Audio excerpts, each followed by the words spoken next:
A creditor with a $14 million judgment walks into court and leaves with absolutely nothing because of an asset protection trust. Meanwhile, an actual attorney uses the exact same kind of trust and loses his lake house to the IRS, foreclosure and all. You see, same tools, opposite outcomes. Why? Because the internet gurus have been telling you, hey, the trust is what protects you. What I'm going to show you in this video, it's not. It's how you build it. So let's look at the fatal mistakes that cost the lawyer his home. All right, let's get started. Okay, so what are we talking about here when we say asset protection trust? And this is important for you to understand. You see, an asset protection trust is a self-settled trust.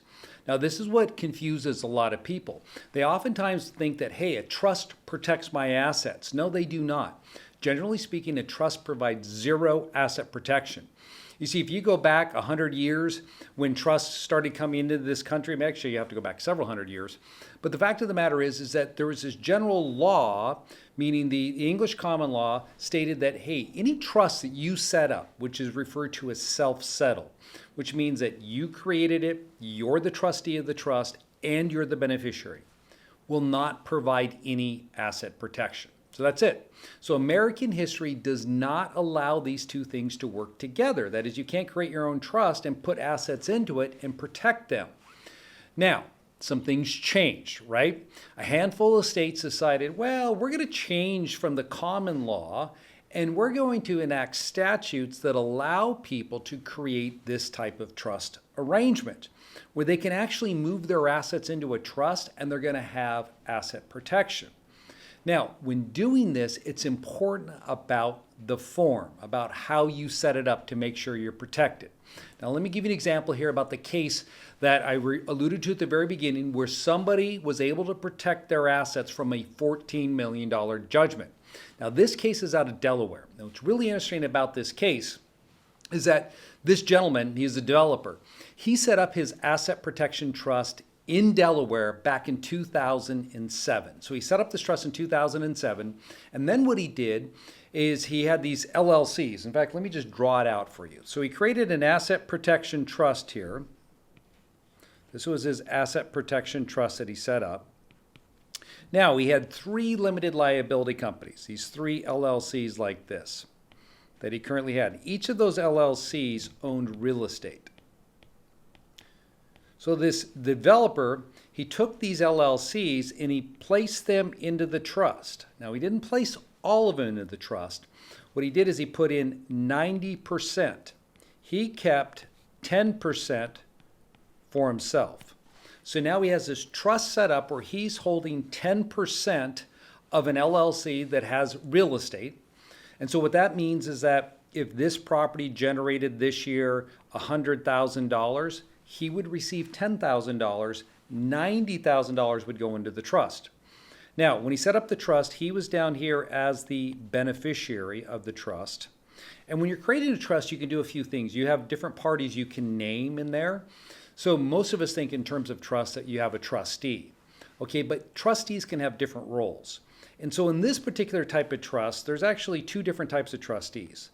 The first one you have is what is referred to as a distribution trustee. I'm just going to put dist. Okay, so what does that mean? That the person you nominate as a distribution trustee, they control any distributions that come out of the trust. So for example, if this trust received $90,000 in income from a distribution from the upper tier LLCs, that distribution trustee could decide, well, hey, developer, you know what? I think I'm going to distribute some money to you this year. I can distribute the full 90K, 70K, anything, zero money. It's up to the distribution trustee to determine how much money this guy's receiving. Now, this developer also appointed an investment trustee. So we had an investment trustee. Okay, I'll put invest trustee there. Now, he nominated himself as the investment trustee. So this was developer. And this one was someone that lived in Delaware. Okay, so those are the parties that he had involved here. In fact, he went one step further and he nominated a trust protector. Okay, so that person was his brother. So he had his brother as a trust protector. So There are three different people at play in control of this trust doing different functions. So this is how his structure existed. So what happened in 2014, 7 years later, one of his companies outside of this borrows some money for a development project, right? And the deal ends up going bad. And he's on the hook for this loan.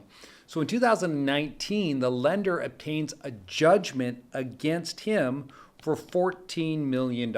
So now he was sued, a judgment's entered against him for $14 million. So what they do is they bring him into a debtor's exam. Now this is the way lawsuits work, and it's where people get confused all the time. They think that, hey, if I have assets that somebody can just depose me and find out what I'm worth. No, they can't, right? It's not until they get a judgment against you that they really have the opportunity to discover your assets. See, if you use strategies that take your assets and put them out of your name so people can't trace them back to you, a creditor just can't bring you into court, or maybe better yet, a plaintiff, and say, hey, tell me all your assets. They can only do that after they have the judgment against you. So that's what happened here. So they get a judgment against him. They bring him into a debtor's exam. They ask him what he owns, or is he a beneficiary in a trust? And of course, he has to disclose all of it. Now, what happens? So they're trying to go after the assets, and they're trying to break this trust. They're saying, hey, he has a self-settled trust here. But you see, what worked against the creditor is the fact that in Delaware, they recognized the self-settled trust, and they actually upheld it. And they said there's no way for you to get after these assets. These assets right here that are held inside of this trust, these LLCs, this property, they are protected from you. Okay, so this developer, he set up the right structure in the right state, and it protected his assets. Now, let's look at the other scenario, what happened. So in case number 2, where the guy lost it, mirror image, right? So in this case, it's actually a California attorney with his wife. They own some property in Lake Tahoe, Nevada. So they have this house in Lake Tahoe. So what the attorney did is he set himself up a Nevada Asset Protection Trust. Okay, APT. Now, as I stated earlier, Nevada and Delaware are two of those states that offer great asset protection structures for trusts. In fact, we set up asset protection trusts for our clients. Now, and I'll talk about how you do that here in just a moment. So here's the thing. He sets up this trust in Nevada, strong state, and everything looks fine. Now, the IRS is coming after him. They get a judgment against them, and he comes after his interest in this property that he had placed into his asset protection trust. So he took this home and he put it directly into the asset protection trust. Now, in this case, the court said, hey, you know that trust, the property that you moved into it, well, you have no protection. The trust does not hold up. Now, how did they reach this conclusion? And they allowed the IRS to come and levy on that house. What they said is this, is that in this particular trust, the way it was created, number one, the attorney, he served as the trustee, okay, of the trust, and the attorney served as the beneficiary. So that was one problem right there, right? He was in both positions. So even though the law allows for the creation of a self-settled asset protection trust, you're not supposed to be the distribution trustee or the full trustee of the trust, okay? You need to limit your powers like that gentleman did in Delaware. So the other problem they had is that the land was in California. And since the land was in California here, even though it was a Nevada trust, they said, hey, where the asset is, the real estate is what's going to determine what state law is going to govern how this trust is being treated. And so what the court came down with is they said, hey, because the property's in California and the beneficiary lives in California, therefore, we are going to apply a California law to this case, and California does not recognize that type of trust. This guy controls everything, so they looked straight through it, and they went to him individually, and they took the assets right out of the trust, okay? That's the problem you have when it comes to setting these things up, okay? What you want to do is you want to make sure that you're setting it up right, okay, and understanding what the laws are in order to gain this, because asset protection trusts are a tremendous tool, and we use those for our clients who are in situations where they need this type of protection. But it's also about timing when you're creating this trust, and that's what a lot of people don't understand about how you're going to set this up, because there are certain states out there, California is one of them, how you create it, how you transfer the assets in. So that's going to have a major impact on the overall trust. So what do you want to do here? Okay, if you're thinking about using this tool, which is, I would say, the top level here in the States when it comes to asset protection, and say we're going to use Nevada because that's where we set up all of our Nevada asset protection trusts. How do these things get set up and how are they going to protect you? Okay, so let's assume you have some real estate. Let's say you had 2 pieces of property. So if you wanted to protect that, what I would recommend we do is we're going to create 2 limited liability companies. I'd create 2 LLCs like this. And I would deed the property into both LLCs. Okay, so now the property's held in the LLC like this. So we got those set up. Now, in addition to that, I would also take and make the LLCs, I would have them held down here by a Wyoming limited liability company. So let's assume this is California. Best way to do this. So that attorney that screwed it up, he should have watched this video. Oh, it wasn't cut at that point in time. But if it did, it probably would have saved him. So these are California LLCs. This is a Wyoming LLC. And then this is you right here. So that's the first step. This is step number 1. That is forming the basis that's going to lead into the Nevada Asset Protection Trust. So now I'm going to use a different color for the Asset Protection Trust. So let's say next thing you want to do is you want to build your Nevada APT. Now when I set up the Nevada Asset Protection Trust, which you saw in the Delaware case, that's what you're going to want to do here. And this is what's critical. And certain individuals who I've talked about this strategy with in the past, when I explain to them how you have to create it, this is where some people say, I get uncomfortable with this. And what is that? Well, first and foremost, as I stated earlier, you can't be the sole trustee of this trust. You have to break it up. So you follow what the gentleman did in Delaware. That is how we create these. That is the proper measure. So the first thing you need to have is a distribution trustee. Okay, your distribution trustee needs to be a Nevada resident. Okay, that's important. Typically, we recommend you use a Nevada attorney. So in our office, one of our attorneys has been serving as the distribution trustee of our trust that we create for our clients. Now, the second thing that you need to have is an investment trustee. Okay, that is the person that decides any money that flows into this trust. That person decides how those funds get invested. All right, so they control the assets. The distribution trustee, their only job is to distribute money to the beneficiary, which is going to be you because it's your trust. So the investment trustee would be you. Now, the third party down here, required party, is the beneficiary, and that's going to be you as well. Okay, so you serve in 2 positions here. Okay, so you get your asset protection trust established. Now, here's the strategy. Okay, so this is number 2 right here.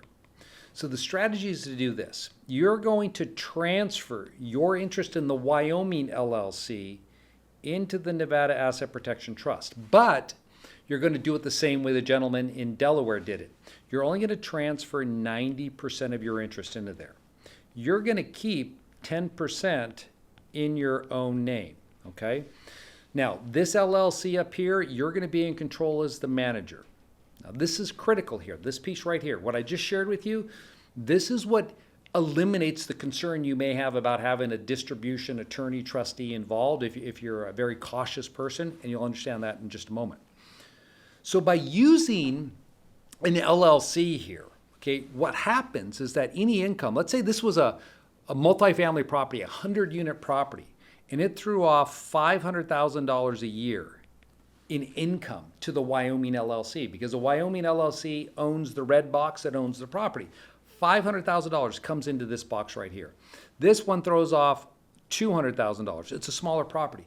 So this person's making $700,000 a year off of these assets. Now I know I chose a large number intentionally because I want you to understand why you don't have to worry, if you're one of those that does worry, about using a distribution trustee, because maybe your lifestyle requires that you need to eat or live off of 500 of that $700,000. You want that every year. And you don't want to be dependent upon some gentleman in Nevada deciding whether or not they're going to distribute money to you, because you can't have a gentleman's agreement. Like, you can't say under the table, hey, I need some money, give me money.